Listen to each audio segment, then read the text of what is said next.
The contents page of Kerrang is arranged in 3 columns, although the rightmost column is slightly thinner than the other 2. This is on account of a large main image spanning the top section of the first columns, which therefore need to be wider. They're also wider due to the content featured in these 2 columns requiring larger headings due to its greater importance, because this is where the articles in the magazine are advertised. Interestingly enough, the main image on the contents page is not at all related to the artist on the front cover. It seems to be a trend with contents pages that they utilise the main photo space to advertise an article which, for some reason, did not make the front page, but is still a high-profile article.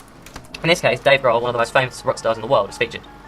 Only 2 other photographs are featured in the first 2 columns of the contents page, where the page number and introductions to each article are located. These are both photos of bands featured in this issue, but the photographs are not placed next to their respective articles. Instead, symmetry is favoured, with one photo at the bottom of the first column and then next to the top of the second column. Each photograph has a comical caption overlaid subtly onto it, as well as the page number with which the article is associated, far less subtly, in bold white numbers. The main image follows the same format, but the joke is far more prominent than in the other images, in bold, large, yellow lettering. At the top right of the page is a large, stylised, sticker-style graphic which immediately catches readers' eyes as it slightly overlaps the main image.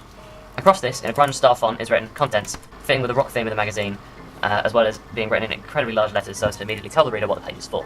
Below the word "Contents," there is yet another pun, and this really demonstrates the light-hearted attitude of this magazine.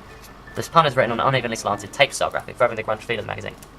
At the top of the page, the issue number and cover date are included, subtle yet easy to find for those who are interested, directly above the main image. As for the headings themselves, they are arranged into sections across the first 2 columns of the page. The title of each section is presented as a yellow serif font resembling a typewriter, in a black box, connoting journalism. The black box makes these headings really stand out against the white of the page, and the yellow text stands out against the boxes, as well as continuing the magazine's house style. Yellow and red are used to emphasise different text across the page, and blue is used in much of Weezer's clothing, continuing the house style completely from the front page. Below the titles of each section, the headings of the articles are all arranged in equal sizes, and the same bold sans serif font, which is striking and connotes modernity.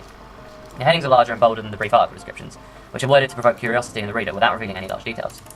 For example, one asks the question, "What will the Watford court left with?" and then says, "Mike Hughes explains," telling the reader that to find the answer to this question, the reader must turn to the article inside. The page numbers are in bright red, which not only continues the house style but allows readers to skim read the contents quickly and distinguish the page number from the heading. The third column of the contents page is used for editorials, which are distinguished from the main articles by their different style. These still follow the colour scheme of the rest of the page, but use graphics and photographs of their own. One interesting graphic uses many photographs arranged in a sort of collage to emphasise a sense of community and creativity relating to the article itself, which is about the Kerrang team.